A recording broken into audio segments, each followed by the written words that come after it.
Welcome, welcome. Week one of the Launch League. And who better to have on than the man himself, Corey from the Fantasy Football Network, from Boom Bust. He's on everything pretty much right now. Corey, how you doing? How you feeling about week one? Good, man. And honestly, it's not, I feel great about week one. Not even because my teams are performing well. I just love Yeah. having week one fantasy football back and watching all the craziness, all the injuries, the underperformers, the overperformers, just it driving me absolutely mad and wondering why I even play this game because it just drives me so crazy. And I love it. I'm addicted to it. So here I am. Absolutely. It's tough, especially when you have more than one team running because one team's got 170, the next one's got 70, right? So it's Yep. like you're feeling happy and you're feeling sad. It's a roller coaster. Overall, it's been a phenomenal day, phenomenal week. I mean, Thanksgiving, Christmas, just all packed into one. Pretty much every holiday is packed into one day on week one NFL Sunday. So we're gonna hop right into it. You and Kyle split the team this year. You guys drafted a pretty solid team, in my opinion. And an interesting strategy that you guys took is to take a tight end in that flex spot this year in Pat Fryermuth for the Steelers. Looked like it paid off this week. What are your thoughts on that moving forward, and how happy are you with that performance? Yeah, so I'm happy we have Pat Frymouth this week. I don't know how much that's actually going to pay off for us, um, and it wasn't actually our strategy to have a tight end in our flex, because we have an extra flex Right. spot in this league. So when we drafted Fryermuth, it was actually pretty late in the draft. We got him in the ninth round, and at that point the value of players that were there that would play in the flex, we figured Fryermuth on a weekly basis would probably outscore a lot of the players that were there at that time. So we just kind of took him on a value. Our other tight end, of course, is Mark Andrews. And so we wanted a good backup just in case. Me and Kyle are really big on having a really good tight end because we see it as a weekly advantage. So we liked having him. Right now, he's kind of a fill-in at our flex because we did draft DeAndre Hopkins, who Right. we plan on being our actual flex. So, or wide receiver and bump down, KJ Osborne or something down. So, once DeAndre Hopkins comes back, our overall structure of our team really changes there. Yeah, absolutely. D Hop this year is a very interesting pick, honestly, in my opinion, because a lot of teams have him just stored on the bench, obviously. And week six comes around. That's a big factor that's coming into play. So that's definitely an advantage, especially if you can succeed within the first 6 weeks and get some wins into the win column. Another player that you guys drafted, who I know you were high on, I was super high on this season, is AJ Brown, wide receiver one season.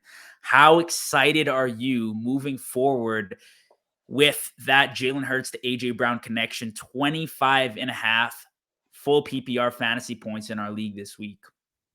You can see the smile on my face, right? Like, I like can, yeah.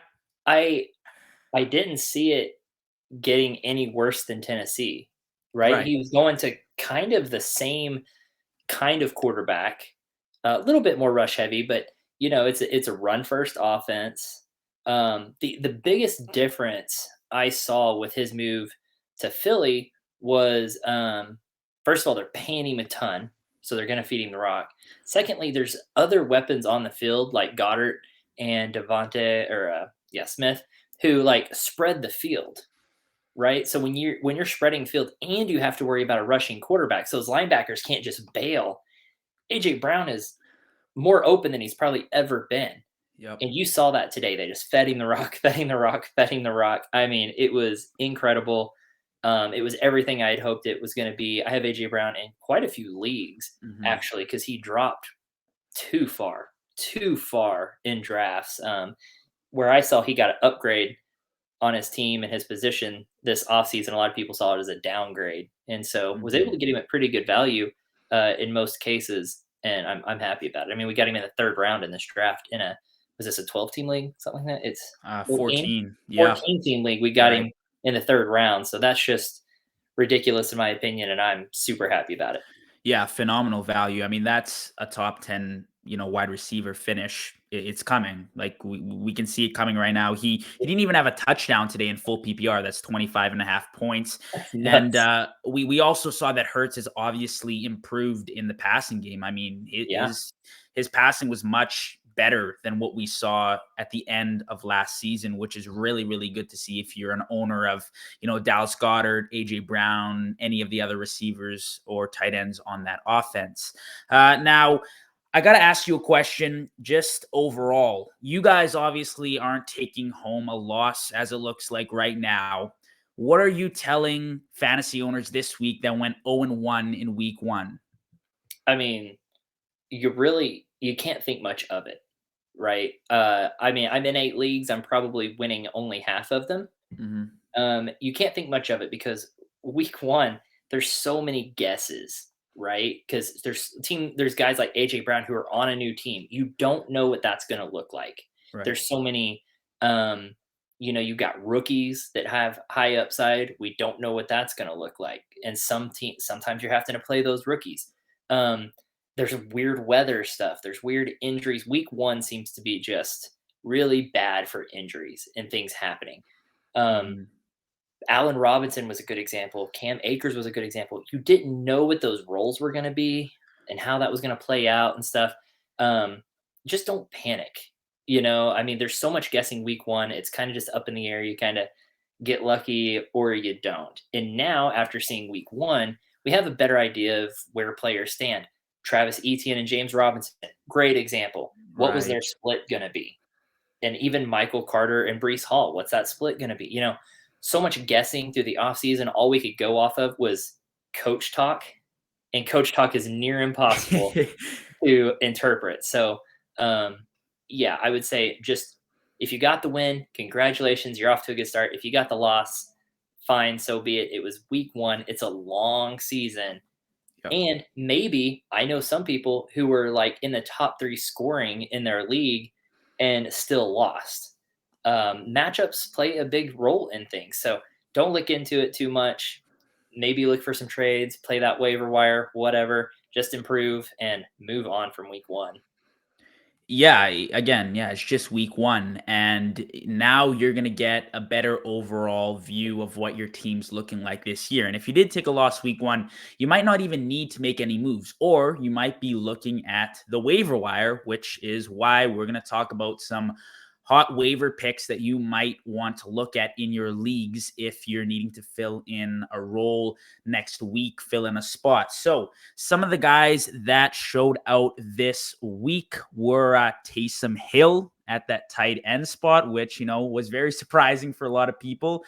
James Robinson, as you mentioned, Corey, not available in our league, but maybe in shallower leagues, he might be there for people who he flew under the radar for. Jamal Williams, who also played a huge role in that Lions backfield today. Are you looking at any of those guys or anybody else that comes to mind this week that you're looking at on waivers, possibly to go after? I mean, if James Robinson is available on your waivers, 100%. He's not available in any of my leagues because someone else didn't get him. I did because he was still obviously the starter. It's weird how overlooked he was. Right. So you could get him late in drafts. So if he's there, that should be your number 1 probably. Robbie Anderson is a little tricky. Um, because he was really overlooked and it was like, is he fading? Is this a quarterback problem or is it a him problem? He looked good today. He got a lot of targets. I'm not hating picking up Robbie Anderson, no matter how mad I am at him on a personal level for talking trash on Baker Mayfield. I'll let that go to the side. Um, then guys like Dontrell Hilliard is probably going to be a pretty big pickup there as Mhm. well. I Obviously, you had Henry go to the tent in the very beginning. Dontrell Hilliard came in and stole a touchdown there, but then he got one later on too, a receiving one. So um, these are some guys I'm probably still looking to pick up if I can. Um, Right. some other guys that had a good week, like Jahan Dotson. I don't know that I'm rushing out to get him. Every wide receiver pretty much ate there. Now Curtis Samuel, I'm probably Yes. going to. That seemed to be a very good target there for Carson Wentz. I'm avoiding all Raven running backs, absolutely all of them. Shocker. And so, right, like I'm not going with a running back that touches the ball every 3 rushes. Like they're just literally just rotating them, and they're all the number 2 back in that backfield at all times. So, um, Devin Duvernay, I don't know that I'm rushing out to get Devin Duvernay. Yeah. It's And the other thing about week one is the matchups play a big role into it. You've played one team. So you look at the Mhm. Commanders, the receivers had a really solid game, but they were playing the Jaguars. I Yeah, mean, that's no hate to any Jacksonville fans or, the Jacksonville Jaguars as a whole, but I'd like to see what they do against the top tier defense. You could 100%. go and rush out and spend a top waiver pick on one of those guys, but at the end of the day, I'm not sure if they can return value for the entire season. If I'm doing waivers week one, I'm looking at somebody who can secure value Yep, throughout the rest of the season that I'm looking for. And somebody like that is James Robinson. It's obvious. He's shown in yep. the past and he's healthy now. He's shown us that he can produce week one with Travis Etienne in the lineup. He outscored him by, I think, 15 points this A week. lot. Yeah. So, number one, ETN owners aren't happy, but if you are an ETN owner, maybe it's worth looking at James Robinson too this week. Well, I think the same if you're a Swift owner, you're looking to pick up Williams as a vulture slash backup because obviously Right. if Swift gets hurt, Williams is going to be very efficient. So it's a very valuable thing. Taysom Hill, like you mentioned earlier, they seem to have a game plan to get him involved. So that might actually have some long term value to it. Um, Trying to think. Oh, Gerald Everett. I've been talking up Gerald Everett for a while now. I've been pretty high on him. I feel like this is a tight end that's probably on your waivers out there for some odd reason. I think he just got overlooked. And I like Gerald Everett. I would go snag him. Another tight end is OJ Howard. Apparently, he's going to be way more involved than anyone thought. I thought it was Brevin Jordan season, but OJ Howard, I don't know. They seem to have something for him. So maybe worth a shot if you're needing a tight end. But um, again, like you said, it's week one in NFL too. It's not just week one in fantasy, and so um, just as much as we're guessing at the players' performances, real life defenses also are kind of guessing at a Exactly. game plan of what that team is bringing them. Right. So if you're game planning against Terry McLaurin, not thinking Curtis Samuel's going to play that much, and then here comes Curtis Samuel. I mean, Yeah. you can only Yeah. game plan for what you know at that time, and also who knows? Maybe the defense thought Etienne was kind of going to be the focus, and here comes James Robinson. Well, crap, we didn't really prepare for that much, so you don't know what to expect in these, and so they're guessing in week one too. Week one, it's tricky. It's a Yes. tricky week, and there's a lot of anxiety attached to it. Yes, and the good thing about waivers too is a lot of these players probably won't get picked up this week. Last year, for example, Cordarrelle Patterson, he finished as a top 10 running back. He stuck around on waivers till like week 3, week 4. Like people hadn't gone after him the first week because you can't expect Cordarrelle Patterson, who, by the way, had a phenomenal week this week out of the blue. We're not going to touch on that, but It hurts. it does hurt. But last year he wasn't picked up till week 3, week 4, so you still have a lot of time to see these players develop. I wouldn't necessarily make any rush moves to pick anybody up, but if you're feeling really confident about one of the guys that we've mentioned, I'd honestly say it's worth taking a shot, especially if you got like 6, 7 bench spots, because I don't think there's much risk involved at that point if you're dumping, a backup tight end or a 6 string wide receiver. It's really however you feel. Yeah, I think you make a great point. You don't want to go after one of these that could possibly just be a week one flash in the pan and drop someone that maybe had a down week. Yeah. You don't want to drop. Um, I don't know. It'd be silly to drink like drop like a Drake London or something, who's a rookie, high upside, didn't do so good in week one, and you're like, but look at Robbie Anderson. Well, Robbie Anderson could have just been a 1 week.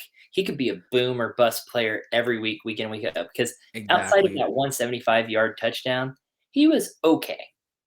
Right. So you got to be careful with that. So you got to look at these performances really closely. You look at Rashad Bateman's day; he had that 155-yard touchdown. Otherwise, not that great of a day. So you got to be careful when you're looking. Yeah, the numbers, the fantasy points might look good, but how did they get them? Why did they get them?